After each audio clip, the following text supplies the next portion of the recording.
আসসালামু আলাইকুম। আজ আমি আপনাদের সাথে শেয়ার করব কচুর মুখি দিয়ে ইলিশ মাছ রেসিপি। এই যে মুখিগুলো আমি সিদ্ধ করে পানি জড়িয়ে নিয়েছি। মুখিগুলো আগে থেকে সিদ্ধ করে পানিগুলো জড়িয়ে নিলে গলা ছিলকায় না।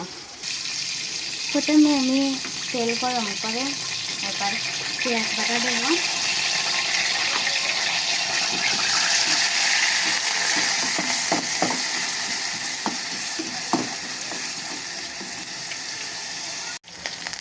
এবার আমি দেবো 1 চা চামচ লবণ। ভালো করে নেড়ে চেড়ে পেঁয়াজটা হালকা একটু লাল হয়ে এলে আমি মশলা দেব। এবার দেবো 1/2 চা চামচ হলুদ গুঁড়া,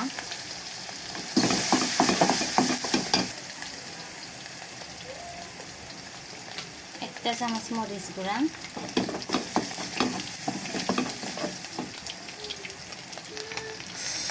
1/2 চামচ ধনে গুঁড়া।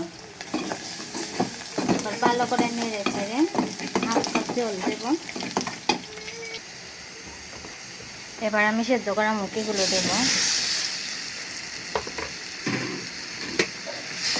ভালোভাবে নেড়ে চেড়ে 5 মিনিট ঢাকনা দিয়ে জাল করে আমি মাছগুলো দিয়ে দেব।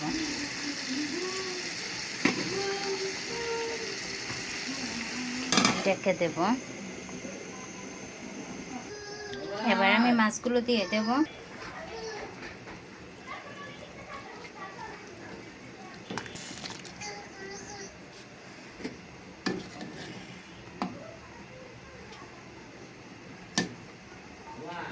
মাছগুলা দিয়ে আমি হাই হিটে 10 মিনিট জাল করে তরকারিটা নামিয়ে নেব।